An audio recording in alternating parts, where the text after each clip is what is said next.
All right, so we're going to take a quick look at how one method of keying out green screen footage. So we'll take some footage here and we'll grab just a random JPEG to throw in the background. First step is to drag this into a new composition. You can drag it there. This is the composition button. So first step, select your layer, effect, keying, key light 1.2. We'll select the dropper, and I usually do right around the shoulder, right above that. It's the color I'll start with. And then I'll go in here and I'll change this green color to a more dull green. You drag it over, you can see that all this other stuff cleared itself out, so click OK. That way I don't have to mess with gain or anything.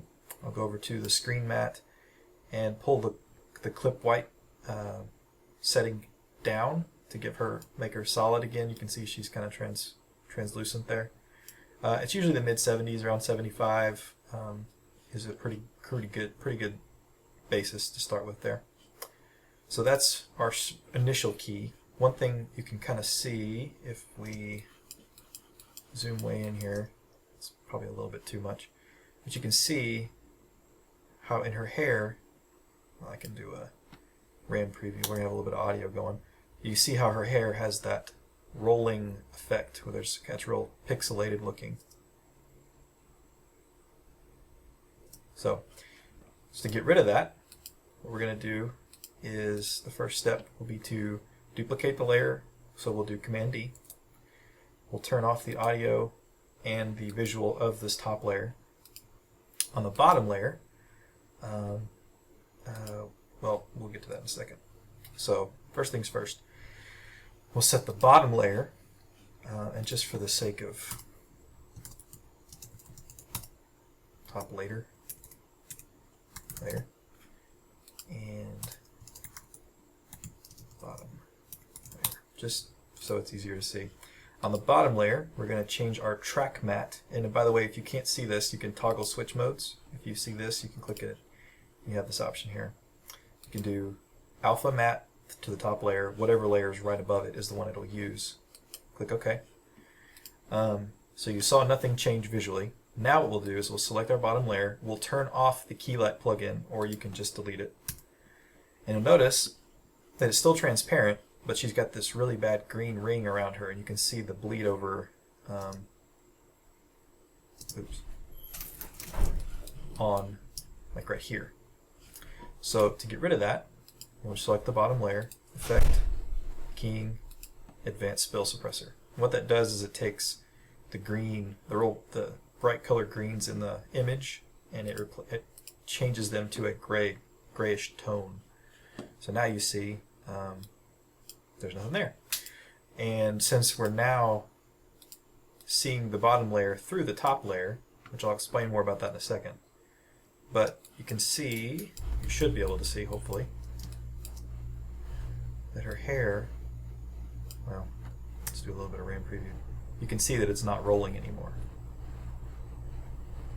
And by rolling, I mean it's very faint, not enough to stop us down. Yeah, the key could be a little bit better. You can see around the edges of her hair it's lost a little bit. So to adjust the key now, we go to the top layer, key light, and this is probably just a matter of going a little bit lower on the clip white. We could probably adjust our green a little bit, and let's see what that gets us.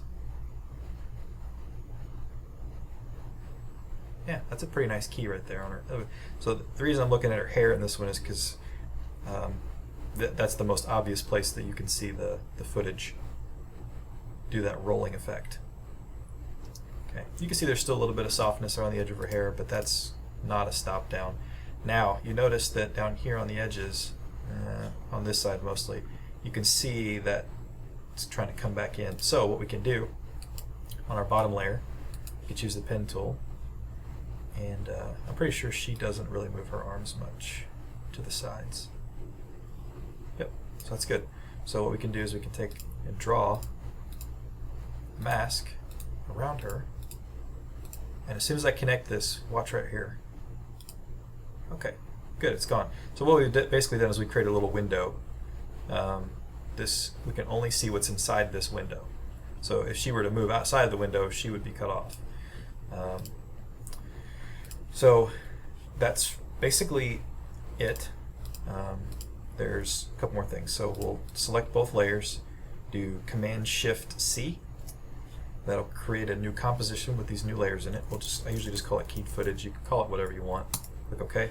So now we have one single layer that we can do all of our color correction settings on this. Normally I'll do brightness and contrast, shadow highlight, and then I'll add in a color balance in case there's any severe color correction we need to do.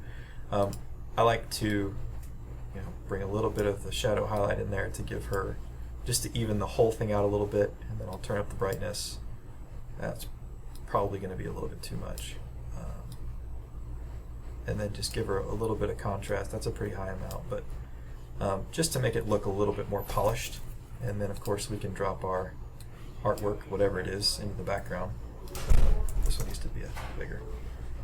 So there you have it. We can do position P, and we can drag her wherever we want, and add a drop shadow, whatever it is you want to do to make her look good. She's probably a little bit too bright for this image in the background, but we could adjust that if we needed to. The other thing I want you to see, if you double click this composition, we're back to where we were a minute ago. What's happening here is we've got two layers. It's the same exact layer, and we've taken and we've keyed the top layer with our key light. You can see it's on with the FX there.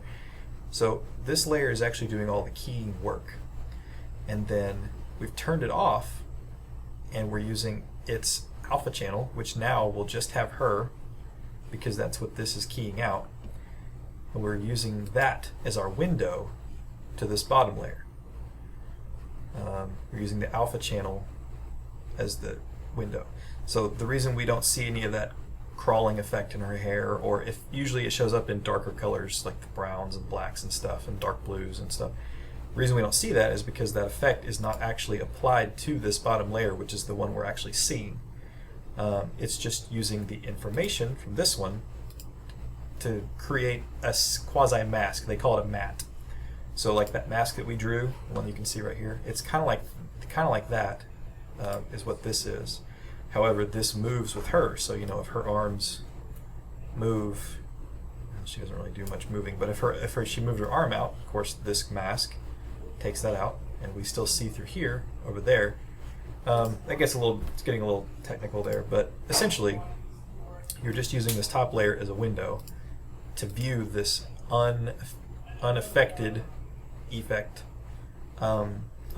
bottom layer, other than of course this spill suppressor, which is just getting rid of that green ring around the edge of her, which if we turn off the transparency,